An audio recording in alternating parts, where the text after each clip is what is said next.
we texted about this the other day, and I think this is like such an accurate way to talk about Tyquan Thornton. It really feels like he's either going to be Deshaun Jackson or he's going to be John Ross, right? There's like no in between. He's either going to be a stud or he's going to just be a guy that was just fast at the 40 at the combine. Where are your hopes? What are your expectations for Tyquan Thornton going into year one? As it was the case with Nickeil, like this is everybody. You write a Tyquan Thornton post, it's going to go viral, right? Like this is what everybody wants to see, what everybody cares about, and this preseason is the shiny new toy. I just still think it's a redshirt year. He doesn't have an NFL body yet. They have so much depth ahead of him at the wide receiver position. Now, Devontae Parker struggled to stay on the field. So maybe he gets hurt and another injury or two and it shakes things up. Nelson Aguilar's had some trouble as well in his career, staying healthy, although not recently. So like maybe he's forced into it, but I still feel like it's a redshirt year. I said this to you off the air the other day. We were texting about this. I don't see, don't panic. Let me explain this. I don't see a world in where Tyquan Thornton is just good, right? Like, I don't think he's just going to be like a fine receiver. I think he's either going to be great or he's going to be just like nobody and he'll wash out, right? Yeah. How many guys with that speed and then add in the fact he's 6'3"? How many guys with that physical makeup are just fine or just, he's good enough to be there? The only guy that I can think of that's just fine is like Robbie Anderson. Right. And I think Robbie Anderson's more than fine. I like Robbie Anderson. I think he's a number one. He's a lower tier number one. Look, if Tyquan Thornton becomes Robbie Anderson, that's a hit at 50 overall. If Tyquan Thornton becomes Robbie Anderson, that's a hit, right? The guy I think of maybe is like Darius Hayward-Bay. Yeah. But again, that sort of feels, and I don't think he's as good as Robbie Anderson.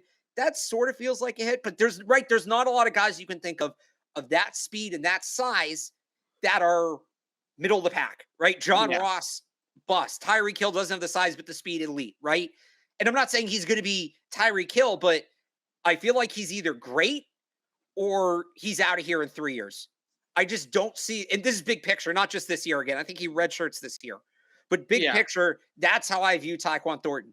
It's going to be an extreme. Which way? We will see. A guy with that much natural physical ability, how does he end up just being meh?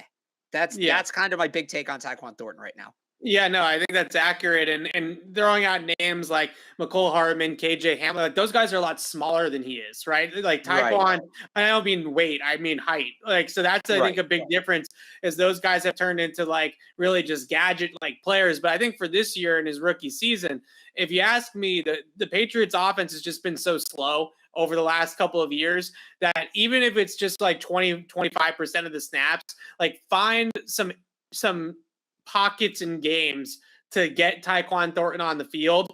Even if you're not targeting him, even if you're not handing the ball to him, like just see how his speed impacts the defense, right? Like just see how that threatens defenses. Maybe it takes the top off. Maybe it attracts the safety to come over a little bit more and it opens something else up for somebody else. I think that just the threat of his 4.28 alone is worth throwing out there 5 to 10 times a game just to see what it does to a defense. And I don't want them to completely redshirt him for that reason, because I think that he's got enough of a threat that at least it's worth something, right? At least it's something that they can impact a defense with. And when I know we say it all the time and other people say it, but when they throw out Myers and Bourne and Aguilar and Hunter, like I know Aguilar's got some speed. I know Bourne plays faster than he times, but ultimately that's a slow offense, like comparatively speaking, right? So that's what I'm talking about is I think Tyquan Thornton on speed alone can be a factor in some capacity. And I think that that's worth playing him and keeping him active on game day. We talk about Nelson Aguilar being fast, and he's fast for the NFL, but he's like 4.4, like mid 4.4s, which is fast. The average wide receivers are like high 4.4, low 4 to mid 4.5. I would even say low to mid 4.5 is like the average receiver, right? Yeah, he's above average speed, but he's not 4.28. Tyquan Thornton, is 4.2. I don't know the last time the Patriots had this kind of speed. I think Brandon Cooks was like a 4.3 guy. Yeah, but you may have to go all the way back to Bethel Johnson. Like this is Nelson Aguilar is fast. Tyquan Thornton's different.